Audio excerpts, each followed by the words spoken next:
Good morning, children. Happy to see you all again through another video.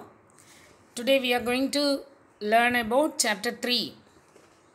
Till now we have studied chapter 1, that is functions, and the second chapter, that is abstraction, abstract data type. Yes, now we are going to see about scoping, வரையெல்லை, scoping, வரையெல்லை. See, this chapter deals with what are scoping, and again what do you mean by scoping, why we need scoping, and also how to implement the LEGB rule, and also module, and how to implement the access control in the programming languages. Okay, first we'll have an idea about scope. Is what is a scope? Scope refers to the visibility of variable, parameters and functions in one part of the program to another part of the program. Other words, we can also say which part of your program can see or use it. That is scope. அப்படின்னு சொன்னால் வரையெல்லை, எந்த இடத்துல the particular program variable are used, the limitation of the variable, how long it will the validity of the variable is. So this sort of informations are that is called as scoping. அதாவது எவ்வளவு இந்த particular programல how long the validity of the particular variable, எவ்வளவு நேரம் இது இந்த இடத்துல இருக்கும் இந்த ஃபங்க்ஷனில், whether we can access this variable or not, இந்த மாதிரி validity and scope, இதுக்கு பேர் தான் visibility, that is the scope of the variable. See, variable scope. Variable, variable is nothing. Last year itself we have studied variables are the memory location or the address which is used to hold the data நம்பரை hold பண்ணுறதுக்கு நம்ம கொடுக்குற name variable. x is equal to 7 அப்படின்னா 7 the data is named as x, and x is a memory location which hold 7. That is the memory boxes. See here, that is the variable scope. The variable is referred as that they are the addresses to an object in a memory. When you assign a variable with a colon equal to, that means assigned as to an instance, we are binding or mapping the variable to that instance. We are binding the data to a variable, that is mapping. That is here the process of binding a variable name with an object is called a mapping. The process of binding a variable name with an object is called mapping. That is simple equal to sign. This is used to assign the variable. See, map the variable to the object. And also programming languages keep track of all these mappings, that is assigning the variable with namespaces. Then what are namespaces? They are the containers for mapping names of variables to object. Namespaces are containers for mapping names of variables to object. See one example. See here a is assigned as 5 and again b is assigned as a. Now the value of a is 5, and also again second statement, that is b is assigned to a. Now the value of 5 is assigned to b. So the same location is assigned for a and b. See, mapping assigned as a and b shared the same value, that is 5. Now again consider the next example. See, a is assigned as 5 and b is also assigned as a. See the third statement, that is a is equal to, a is assigned as 3. See now here a the final value for a is 3 and b is assigned as 5. in this manner, அதாவது லாஸ்ட்டாக ஒரு particular வேரியபிளுக்கு என்ன value கரண்ட்டாக இருக்குதோ அந்த value தான் அந்த வேரியபிளில் ஹோல்டாக இருக்க முடியும். முதல்ல 5 இருந்தது, பிறகு அந்த 5 பிக்கு கொடுக்குறோம், அந்த பி வேல்யூவில் 5 இருக்குது. நான் அகெயின் தேர்ட் ஸ்டேட்மெண்ட்டில் ஏயுடைய வேல்யூவை நம்ம என்ன செய்துடுறோம், சேஞ்ச் பண்ணுறோம். That is A is changed as 3. ஓகேயா? அப்போ ஏ வந்து 3 ஆகுது, பி வந்து 5 ஆகுது. In this manner we can assign our scope, the mapping the variable. And also the next thing, the scope of a variable is that part of the code where it is visible. எந்த இடத்துல நம்ம assign பண்ணுறோமோ அந்த இடத்துல தான், அதாவது part of the code, எந்த ஃபங்க்ஷனுக்குள்ளே அந்த வேரியபிளை யூஸ் பண்ணுறோமோ அந்த வேரியபிள் அந்த ஃபங்க்ஷனுக்குள்ளே மட்டும்தான் அதனுடைய வேலிடிட்டி இருக்கும். ஞாபகம் வச்சுக்கிடுங்க. இப்போ எக்ஸாம்பிளுக்கு ஃபர்ஸ்ட் சாப்டர் ஞாபகம் வைக்கணும். ஃபஸ்ட்டு சாப்டரை இப்போ கொஞ்சம் ரெக்கலெக்ட் பண்ணணும். Disp of, it is a function name. Disp அப்படிங்கிறது ஃபங்க்ஷன் நேம். வித்தின் ப்ராக்கெட் எதுவுமே கிடையாது. The function disp has no argument. The function disp has no argument. And here the second ஸ்டேட்மெண்ட்டில் என்ன இருக்குது, ஏ இஸ் அசைன்ட் அஸ் 7. இப்போ ஒருவேளை இந்த டிஸ்ப் ஆஃப்ங்கிற ஃபங்க்ஷனை விட்டு வெளியில் இந்த ஏங்கிற வேல்யூவை நம்ம யூஸ் பண்ணணும்னு நினச்சோன்னு சொன்னால் உடனே என்ன எரர் வரும் அப்படின்னா, name a is not defined. அதாவது a is defined within the function called disp of. if you try to assign the variable a outside the function disp, it display the error name a is not defined. So the duration for which the variable is alive, எந்த இடத்துல தான் அந்த duration இருக்குது, எவ்வளோ நேரத்துக்கு இருக்குது, எந்த ஃபங்க்ஷனில் இருக்குது, எவ்வளோ how long it is used, இந்த கான்செப்டுக்கு பேர் தான் life time of the variable. That is scoping. எந்த வேரியபிளுக்குள்ளே யூஸ் பண்ணுறோம், எந்த வேரியபிளுக்குள்ளே அதை நம்ம கால் பண்ணுறோம், அந்த பர்டிகுலர் ஃபங்க்ஷனை விட்டு வெளியில் அதை கால் பண்ண முடியாது. ஒருவேளை கால் பண்ணணும்னு ட்ரை பண்ணுறோம் அப்படின்னு சொன்னால் it will display the error, the variable is not defined. Okay, to the life time of a variable, according to the lifetime and also the validity of the variable, the scoping of the variable, there is a rule called LEGB rule. LEGB rule. The LEGB rule, அதனுடைய concept என்ன அப்படின்னு சொன்னால், scope also defines the order in which the variables have to be mapped to the object in order to obtain the value. See one example. அதில் ஒரு example கொடுத்துருக்கு பாரு. X is assigned as ஒரு particular concept என்ன கொடுத்து string கொடுத்துருக்காங்க, outer X variable. டிஸ்பிளேன்னு ஒரு function introduce பண்ணியிருக்குது செகண்ட் லைனில்.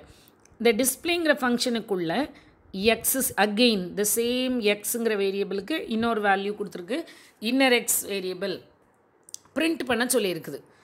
இப்போது பிரிண்ட் பண்ணுறப்போ என்ன அவுட்புட் வரும் அப்படின்னு சொல்லி நம்ம பார்த்தோன்னு சொன்னால், அவுட்டர் எக்ஸ் வேரியபிள் பிரிண்ட் ஆகி இன்னர் எக்ஸ் வேரியபிள் பிரிண்ட் ஆகுது தான் அவுட்புட். அதான் 4 அந்த 5 அந்த லாஸ்ட் 5th ஸ்டேட்மெண்ட்டை பாரு, டிஸ்பிளே ஆஃப்.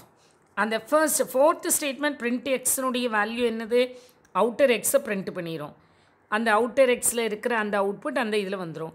டிஸ்பிளே ஆஃபுக்குள்ளே தான் எக்ஸ் இருக்குது. இப்போ நம்ம டிஸ்பிளே ஆஃப்ங்கிற ஃபங்க்ஷனை கால் பண்ணுறோம், நேமை வச்சு கால் பண்ணுறோம். இப்போ அது உள்ளுக்குள்ளே என்ன இருக்குது, inner X variable. So 2 value, outer X முதல்ல பிரிண்ட் ஆகி then again next inner X. C LEGB rule is use to decide the order in which the scope are to be searched for scope resolution. The scope are listed. அதுக்கு ஒரு hierarchy இருக்குது. The scope, validity, lifetime, இது பண்ணுறதுக்கு ஒரு hierarchy, that is LEGB. See, LEGB rule இதில் first L, local scope, E, enclosed scope, G, global scope, then again B, built-in scope. 4 scopes are that is used to go through the lifetime or scope of a variable. The LEGB rule, see, the first one is local scope and the second one is enclosed, third one is global and fourth one is built-in. See, what is local? It is defined within a function or a class. ஒரு ஃபங்க்ஷனுக்குள்ளே இருக்கிறதுக்கு பேர் local scope. Enclosed, it is within a nested function. Here a function within another function. அந்த கான்செப்டுக்குள்ளே இருக்கிற ஸ்கோப்புக்கு பேர் enclosed. A function within another. Okay, அடுத்து global scope. Global scope என்னது? above all, the uppermost level, built-in scope, that is reserved names that is used in the function, built-in modules. See, first of all, we are going to study about the local scope, the types of scope. First local scope பார்க்க போகிறோம். See, turn to உன்னுடைய புக்கில் page number 23 எடுத்துக்கோ. அதில் அந்த எக்ஸாம்பிளை பார்த்தாலே உனக்கு understand பண்ணுவேன். எப்போவுமே local scope, that is defined within a function, defined within a function. அந்த ஃபங்க்ஷனுக்குள்ளே அதனோட வேலிடிட்டி அந்த ஃபங்க்ஷனுக்குள்ளே மட்டும்தான். when it exit from the function, the variable உடைய வேல்யூ லைஃப் டைம் அது லேப்ஸ் ஆயிரும். ஸோ ஃபங்க்ஷனுக்குள்ளே மட்டும் ஒரு ஸ்கோப், இவ்வளோண்டு ஒரு குறிப்பிட்ட எல்கைக்குள்ளே. அந்த படத்தை பார்த்தாலே உனக்கு தெரியும் லோக்கல் ஸ்கோப் ஒரு minimum area, then again enclosed அதை விட கொஞ்சம், அடுத்து next global upper most level, built in, overall. Okay, local scope refers to variables defined in current function. Function will first look for a variable in its local scope. எப்போவுமே அந்த first look இதில் தான் இருக்கும். Underline பண்ணிக்கோ. ஒரு particular வேரியபிளை பார்க்கணும் அப்படின்னு சொன்னால் that it goes for searching the local scope. If does not find, இல்லை அப்படின்னா அதுக்கப்புறம் தான் அடுத்த ஸ்கோப் என்ன இருக்குது, என்க்ளோஸ்டு ஸ்கோப்புக்கு போகும். சி ஒரு எக்ஸாம்பிள், டிஸ்ப் ஆஃப். அந்த டிஸ்ப்புங்கிறது ஃபங்க்ஷன் நேம். இது உள்ளுக்குள்ளே ஒரு வேரியபிள் டிக்ளேர் பண்ணியிருக்குது, a assigned as 7 and print a. இப்போது பிரிண்ட் பண்ணணும். இந்த லோக்கல் ஸ்கோப்புக்குள்ளே அசைன் பண்ணியிருக்கிற வேல்யூ என்னது, ஏ. பிரிண்ட் கால் பண்ணுறோம், டிஸ்ப் ஆஃப் அப்படின்னு கால் பண்ண உடனே என்ன வேல்யூ பிரிண்ட் ஆகுது, 7 பிரிண்ட் ஆகுது, டிஸ்ப் ஆஃப் கால் பண்ண உடனே. அதே மாதிரி அடுத்தது குளோபல் ஸ்கோப்பு பாரு. குளோபல் ஸ்கோப், இந்த குளோபல் ஸ்கோப் எடுத்துக்கிட்டோன்னு சொன்னால் it is already told, it is declared outside of all the function in a program. That is global scope. Global scope. Globalனா கொஞ்சம் இன்னும் கொஞ்சம் வைடராக global defined at the uppermost level. இப்போ இதில் ஒரு 6 statements இருக்குது பாரு. A assigned as 10 and disp தான் function name. Again அந்த டிஸ்புக்குள்ளே இன்னும் அதே சேம் வேரியபிள் ஏ 7. இப்போ மேலே இருக்கிற அப்பர் மோஸ்ட் லெவலில் இருக்கிற a variable holds 10 and local ஸ்கோப்பில் ஏவுடைய வேல்யூ 7 ஞாபகம் வச்சுக்கோங்க. இப்போ பிரிண்ட் ஏயை பிரிண்ட் பண்ண சொல்லியிருக்குது. பிரிண்ட் பண்ண சொன்னோடனே எந்த வேல்யூ பிரிண்ட் ஆகுது, அந்த டிஸ்ப்னு சொல்லி இருக்கிற அந்த ஃபங்க்ஷனுக்குள்ளே உள்ள ஏ 7ங்கிற வேல்யூ பிரிண்ட் ஆகிடுது. அடுத்தாப்பில் டிஸ்பாஃபை கால் பண்ணியாச்சு. கால் பண்ணி அடுத்து லாஸ்ட் 6th லைனில் பாரு பிரிண்ட் ஏ. இப்போ இந்த லோக்கல் ஸ்கோப்பை அது 7ங்கிற வேல்யூவை பிரிண்ட் ஆகாது. எதை கால் பண்ணோம், மேலே ஒரு ஏ இருக்குது பாரு ஃபர்ஸ்ட் லைனில், ஏ இஸ் ஈக்குவல் டு 10. ஸோ அந்த value that is global. First லைனில் இருக்கிற ஏக்கு பேர் குளோபல் ஸ்கோப். அந்த தேர்ட் லைனில் இருக்கிற வேரியபிள் ஏக்கு பேர் லோக்கல் ஸ்கோப். லோக்கல் அப்படின்னா ஒரு குறிப்பிட்ட ஃபங்க்ஷனுக்குள்ளே டிக்ளேர் பண்ணுற வேரியபிளுக்கு பேர் லோக்கல் ஸ்கோப். அப்போ லோக்கல் ஸ்கோப்பில் 4th லைன் அந்த ஏயை ரெஃபர் பண்ணுறது அந்த டிஸ்ப்புங்கிற ஃபங்க்ஷனுக்குள்ளே இருக்கிற வேரியபிளை தான் டிஃபைன் பண்ணுது, not the value that is defined outside the function. முதல்ல இதை பார்த்த உடனே கிளாஸிஃபை பண்ண தெரியணும். What is the function name, disp, that is the function name within that variable called a that has the value 7. A is equal to 10ங்கிறது above the level, அது global scope. Then again enclosed scope, நேம்லே தெரியுது enclosed scope. That is the scope within another. Scope within another. A variable that is ஒரு ஃபங்க்ஷனுக்குள்ளே இன்னொரு function. A variable which is declared inside a function which contains another function. இங்கேயும் நீ பாரு 1 to 7 statements இருக்குது. இங்கே வந்து 2 ஃபங்க்ஷன் இருக்குது, disp of, disp 1 of. பாரு அதில் ஃபர்ஸ்ட் லைனில் இருக்கிறது disp of, தேர்ட் லைனில் இருக்கிறது disp 1 of. disp of is the outer function and third லைனில் இருக்கிற disp 1 is the inner function. Now disp 1 is enclosed within disp of. Inner function disp 1, outer function disp of. அப்போ when a compiler compile பண்ணுறப்போ first it search for the local scope. அந்த inner ஃபங்க்ஷனை தான் பார்க்கும், டிஸ்ப் one of. அதுக்கப்புறம் தான் டிஸ்ப் of outer ஸ்கோப்புக்கு போகும். அப்போ எது பிரிண்ட் ஆகும்? பிரிண்ட் ஏ. அப்போ ஏயை பிரிண்ட் பண்ணணும். ஏயுடைய வேல்யூ முதல்ல ஃபர்ஸ்ட் லைனில் 10 அசைன் ஆகிருக்குது. அந்த 10 இதுக்கு கால் ஆகுது. ஸோ இந்த ஏங்கிற வேல்யூ வந்து லோக்கல் ஸ்கோப்புக்கும் அதே வேல்யூ தான் போகுது, குளோபல் என்க்ளோஸ்டு ஸ்கோப்புக்கும் அதே வேல்யூ தான். டிஸ்பாவு இந்த ரெண்டாவது லைன் பாரு, ஏ இஸ் அசைன்ட் அஸ் 10. அதுக்கப்புறம் தான் டிஸ்போன் வருது. அப்போ ஏயுடைய வேல்யூ பிரிண்ட் ஏங்கிறப்போ அந்த 10 பிரிண்ட் ஆயிரும். ஆறாவது லைனில் ஒரு பிரிண்ட் ஏ கொடுத்துருக்காங்க. இந்த ஏ வந்து மறுபடியும் அதே சேம் செகண்ட் லைனில் இருக்கிற ஏயை செகண்ட் டைம் பிரிண்ட் பண்ணுது. கொஞ்சம் ஸ்டடி பண்ணி படிச்சிங்கன்னா ஈஸியாக இருக்கும். First local scope within a function, and again global scope above all, Appar most level. Enclosed scope a function within another. மறுபடியும் சொல்கிறேன், local scope only within a function, ஒரு ஃபங்க்ஷனுக்குள்ளே மட்டும்தான் அதனுடைய validity. Global scope outside all the function, above all, uppermost level. Enclosed scope a function within another. Then again next scope that is called as built-in scope. In the built-in scope அப்படிங்கிறது என்ன அப்படின்னா, the modules that is already prepared, already defined, predefined, built-in function, preloaded into the program scope. When we start the compiler or interpreter, ஒரு கம்பைலரையோ இன்டர்பிரட்டரையோ start பண்ணுறப்போ only ஒரு for example Python லாங்குவேஜை start பண்ணுறேன்னா அதில் இருக்கிற பில்டின் அந்த வேரியபிள்ஸ் எல்லாம் preloaded ஆகிரும். இருந்ததெல்லாம் அந்த ஃபங்க்ஷனுக்கு வந்துடும்.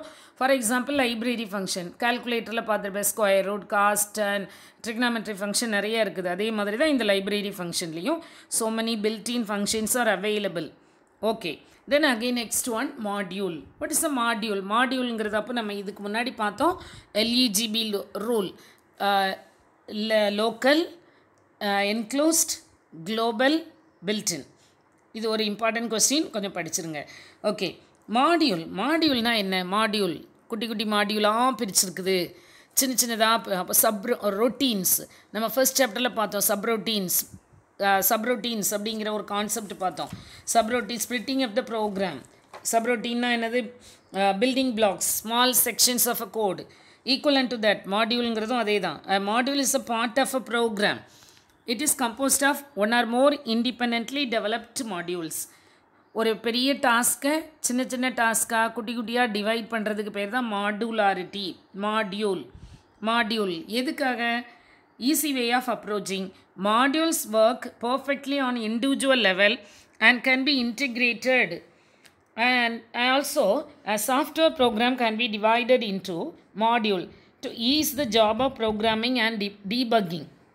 ஒரு பெரிய டாஸ்க்கை 10 பேர் கையில் 10 லைனாக கொடுத்துட்டோன்னு சொன்னால் அந்த 10 லைனுக்கும் இந்த எக்ஸ்பர்சன் ரெஸ்பான்சிபிளாக இருப்பாங்க. So easy for approaching, easy for debugging, easy for rectification, everything, validation எல்லாமே அந்த then again லிங்க் பண்ணிடலாம். 10 பேர்கிட்ட கொடுத்த 10 லைனையும் எக்ஸிக்யூட் பண்ணக்கப்புறமா லிங்க் பண்ணிட்டோன்னா எரர் ஃப்ரீயாக இருக்கும், ஈஸி அப்ரோச்சாக இருக்கும். So program can be divided into small functional modules that work together to get the output.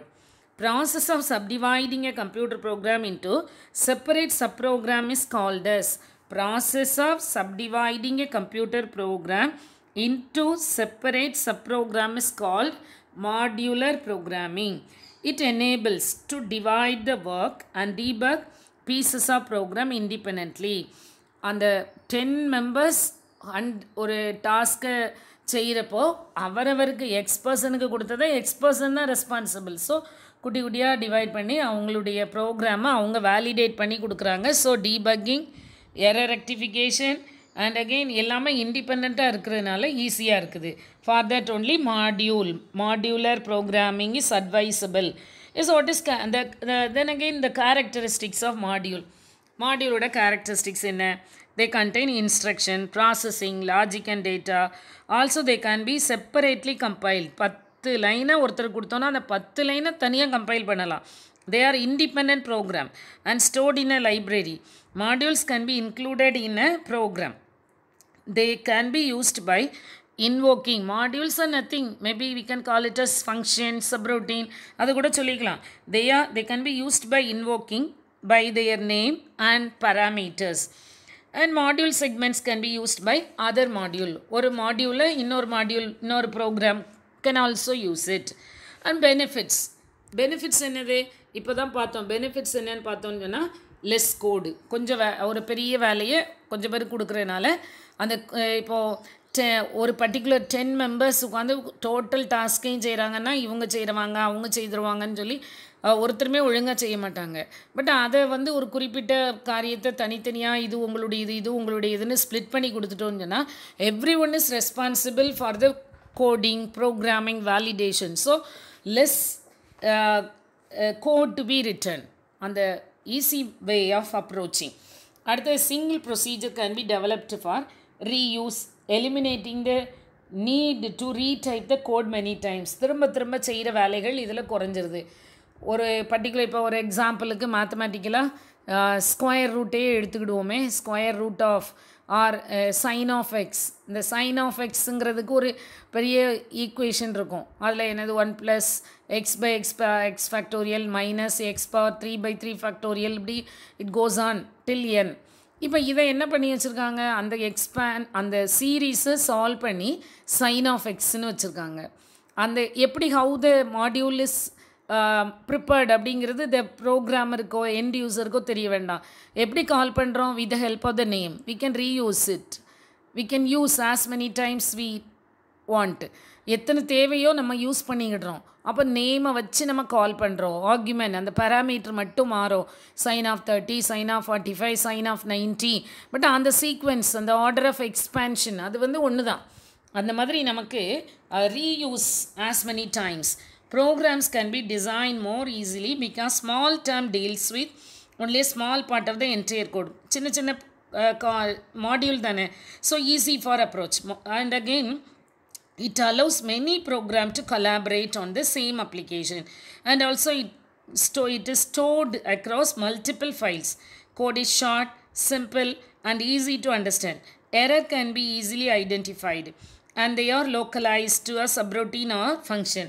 Same code can be used in many applications. Scoping, they are controlled easily. Okay, அப்போ benefits வந்து easy for approaching, reuse, time for writing the program எல்லாமே minimized ஆகிடுது, ஈஸியாக இருக்குது. And again the next one, access control, last one in this chapter, access control.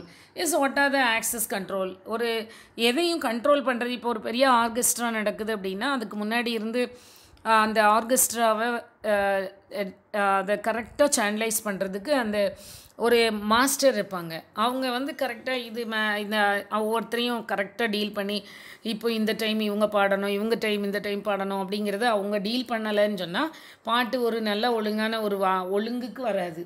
அதே தான் இங்கேயும் access control. நம்ம வேரியபிள்ஸை லோக்கல்னு சொன்னோம், குளோபல், என்க்ளோஸ்ட், பில்டின்னு சொல்லியிருக்கிறோம். எல்லாத்தையும் எங்கெங்கே யூஸ் பண்ணுறோம், எவ்வளோ நேரத்துக்கு, அந்த லைஃப் டைம் இதெல்லாம் பார்த்த மாதிரி அந்த ஆக்சஸ் கண்ட்ரோலுக்கு தெர் இஸ் ஆக்சஸ் கண்ட்ரோல். இந்த ஃபண்டமெண்டல் கான்செப்ட் இந்த ஆக்சஸ் கண்ட்ரோலுக்கு என்ன அப்படின்னா, for security that minimizes risk to the object தான்.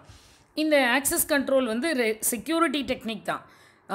இதில் there are 3 types of access control இருக்குது.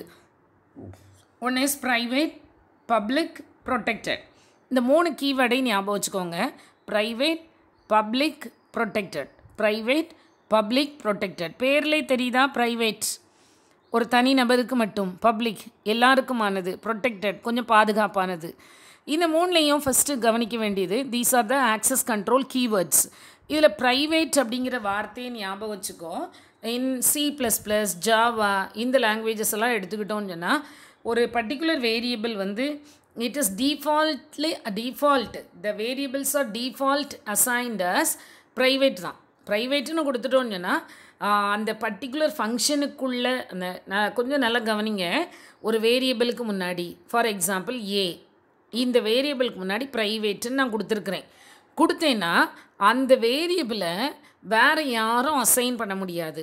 அது வந்து அதை எந்த ஃபங்க்ஷனுக்குள்ளே யூஸ் பண்ணியிருக்காங்களோ அவங்க மட்டும்தான் அதை அசைன் பண்ண முடியும். ப்ரைவேட்னா இப்போ எங்கள் வீட்டில் ஒரு கார் இருக்குது, அந்த கார் வந்து ப்ரைவேட் பர்பஸ், இதை இன்னொருத்தங்க வந்து ஏற மாட்டாங்க. பட் பஸ்ஸு ரோட்டில் ஓடுது, அந்த டிரான்ஸ்போர்ட் பப்ளிக் டிரான்ஸ்போர்ட் எல்லாரும் எனி ஒன் கேன், யாரெல்லாம் போகிறோமோ அவங்கெல்லாம் யூஸ் பண்ணலாம். அப்போ பப்ளிக்கு எக்ஸாம்பிள் ஞாபகம் வச்சுக்கோ. Public whoever it may be, they can use the conveyance, but private vehicle only for the person who owns the car. அதே தான் ஞாபகம் வச்சுட்டு இதை பார்த்தோன்னா ஈஸியாக இருக்கும். ப்ரைவேட் அப்படின்னா the variable that is declared within the class can be used. எந்த ஃபங்க்ஷனுக்குள்ளே யூஸ் பண்ணியிருக்கிறோமோ அது மட்டும்தான் யூஸ் பண்ண முடியும். பப்ளிக் அப்படின்னா any one can use it. And protected அப்படிங்கிற அந்த கான்செப்ட் எடுத்துக்கிட்டோன்னு சொன்னால் என்க்ளோஸ்டு ஸ்கோப், இந்த கான்செப்ட் எல்லாம் கொஞ்சம் பாரு. ஃபங்க்ஷன் விதின் அனதர், விதின் ஒரு ஃபங்க்ஷனுக்குள்ளே இன்னொன்று, ஒரு ஃபங்க்ஷன் மூலமாக இன்னொரு ஃபங்க்ஷனை டிரைவ் பண்ணுறோன்னா, அதாவது இப்போ என்னோடய ப்ரைவேட் கார், என்னோடய காரை with my permission my children can access, use பண்ணலாமா? That is called as protected. அதாவது என்னோட பெர்மிஷனில் என்னோட சில்ட்ரன். அப்போது the variable that is declared within a class also access by the class that is derived by the same class. எந்த கிளாஸால் drive பண்ணியிருக்கோமோ அந்த கிளாஸும் அதை ஆக்சஸ் பண்ணலாம். இதுதான் ப்ரைவேட் ப்ரொடெக்டட் பப்ளிக்குக்கான டெஃபினிஷன். இங்கே இந்த பைத்தான் லாங்குவேஜை பொறுத்தவரையில் ஒரு டிஃப்ரென்ஸ். நார்மலாக C++, ஜாவாவில் த வேரியபிள்ஸ் டிஃபால்ட் டிக்ளரேஷன் என்ன அப்படின்னா ஆக்சஸ் கண்ட்ரோல் ப்ரைவேட் தான். நீ கொடுக்கலன்னு சொன்னாலும் that is assume to be private. But ஆனால் பைத்தானில் நாம் வந்து டிஃபால்ட் ஆக்சஸ் கண்ட்ரோல் என்னென்னா பப்ளிக். ஞாபகம் வச்சுக்கோ, in Python the default access control is public. Public members are accessible from outside the class, யார் வேணாலும் outside the class. But private members of the class are denied access outside the class. private members வந்து என்னது, வெளியில் உள்ளவங்க access பண்ண முடியாது. ஆனால் protected என்னது, ப்ரொடெக்டட் ஃபங்க்ஷன் அவங்களும் பண்ணலாம், அவங்களேருந்து டிரைவ் பண்ணவங்களும் பண்ணிக்கலாம் அப்படின்னு. And also this arrangement of private instance variable and public method ensures the principle of data encapsulation. See, இந்த ப்ரைவேட் பப்ளிக் இந்த கான்செப்ட்லேருந்து ஒரு கான்செப்டை டிரைவ் பண்ணுறோம். என்னென்னா called that is data encapsulation. இதையும் பாரு, ஒரு பர்டிகுலர் ஒரு ஒரு வேரியபிளை டிஸ்ப்னு ஒரு ஃபங்க்ஷனுக்குள்ளே இருக்குது. That is named it as the access control ப்ரைவேட்னு சொன்னால் அந்த டிஸ்ப்புங்கிற ஃபங்க்ஷன் மட்டும்தான் அதை ஆக்சஸ் பண்ண முடியும், வேறு யாரும் பண்ண முடியாது. It is enclosed, encapsulated within. அதனால தான் அந்த ப்ரைவேட் அப்படின்னு சொல்லிட்டாலே that should not be accessed outside. Protected within the class and also the derived class, that is சப்கிளாஸஸும் டிரைவ் பண்ணிக்கலாம். ஓகேயாம்மா? சரி, அப்போது நம்ம 3 ஆக்சஸ் கண்ட்ரோல் பார்த்துருக்குறோம். ஒன்று வந்து ப்ரைவேட், பப்ளிக், ப்ரொடெக்டட். இதில் ஜாவா C++ லாங்குவேஜில் default access control private, but in Python default access control is public. ஞாபகம் இருக்குமா? 3க்கும் டிஃப்ரென்ஸ் சொல்கிறேன். ப்ரைவேட் அப்படின்னா denied of accessing outside. It is not, the variables are not accessible outside the class. எந்த கிளாஸுக்குள்ளே use பண்ணியிருக்கோமோ அது மட்டும்தான் use பண்ண முடியும். Public அப்படின்னா anywhere in the program. Protected within the class and also available in the subclass. ஓகேயா? சரி, then again இந்த points to remember எப்போவும் ஞாபகம் வைக்க வேண்டிய ஒரு காரியம். இந்த பாயிண்ட்ஸ் டு ரிமெம்பரை பார்த்தாலே நீ வந்து இந்த சாப்டரை தரோவாக பார்த்த மாதிரி தான். ஃபுல்லாக பார்த்துரு, ரீட் பண்ணிடு. வாட் இஸ் அ ஸ்கோப்னா என்ன, visibility of variable, parameter and function in one part of a program to another, what is mapping, and again name ஸ்பேசஸ்னால் என்ன, எல்இஜிபி ரூல் கான்செப்ட், அதுலேயும் லோக்கல் ஸ்கோப்னா என்ன, அடுத்தது குளோபல் ஸ்கோப்னா என்ன, குளோபல்னா above all, declared outside, and again nested within another, nested functionனா within another ஞாபகம் வச்சுக்கிடணும்.